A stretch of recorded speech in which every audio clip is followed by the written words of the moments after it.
Personally നിങ്ങളുടെ finances ഒക്കെ നിങ്ങൾ എന്താ ചെയ്യുക? പൈസ കിട്ടുമ്പോൾ അടിച്ചു പൊളിക്കും. അത് ഫുൾ അടിച്ചു പൊളിക്കുക അതോ എടുത്ത് വെക്കാറുണ്ടോ? ഇല്ല, എടുത്ത് വെക്കാറൊന്നുമില്ല, സേവ് ചെയ്യാറൊന്നുമില്ല. ഇൻവെസ്റ്റ് ചെയ്യാറുണ്ട് യൂഷ്വലി ഫ്ലോട്ട് അങ്ങനെ സ്ഥലമൊക്കെ ഇൻവെസ്റ്റ് ചെയ്യാറുണ്ട്, അല്ലാതെ വേറെ ഒന്നും അങ്ങനെയല്ല. ബാക്കിയൊക്കെ നമ്മൾ എന്തായാലും ജീവിതാലയം ഇപ്പോൾ ഞങ്ങൾ രണ്ടുപേരും ഉള്ളൂ, പിന്നെ ഇനി കല്യാണം കഴിച്ചില്ലെങ്കിൽ ഇല്ല, അപ്പോൾ പിന്നെ അടിച്ചു വിളിക്കണ്ടേ. നേരത്തെ പറഞ്ഞല്ലോ ഇപ്പം കമ്പനിയിലും നമുക്ക് ചിലപ്പം ബൾക്കായിട്ട് കുറച്ച് എമൗണ്ട് ഫണ്ട്സ് വരും. ഇതൊക്കെ നോർമലി എന്ത് ചെയ്യും? ഇല്ല, അതൊക്കെ കമ്പനിയുടെ തന്നെയാണ്. കമ്പനിയുടെ പേരിൽ ഒരു ബിൽഡിംഗ് ഇപ്പോൾ മേടിച്ചിട്ടുണ്ട്. അപ്പോൾ അത് നമ്മൾ റീലൊക്കേറ്റ് ചെയ്യാൻ വേണ്ടി ഒരു കമ്പനിയുടെ പേരിൽ ഒരു ബിൽഡിംഗ് മേടിച്ചു. അപ്പോൾ കമ്പനിക്ക് തന്നെയാണ് അത് നമ്മൾ കമ്പനിയിൽ നിന്ന് ഉള്ള രീതി കമ്പനി തന്നെ എടുത്ത് നമ്മൾ മൈൻഡ് സെറ്റ് ആക്കി വെച്ചാൽ കമ്പനി തന്നെയാണ്, പേഴ്സൺ തന്നെയാണ്, രണ്ടാണ്.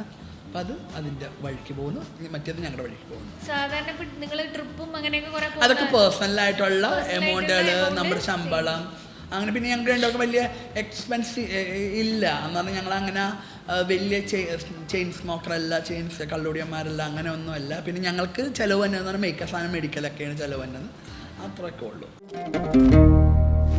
ഹെഡ്ജ് കാര്യം സാമ്പത്തികമാണ്.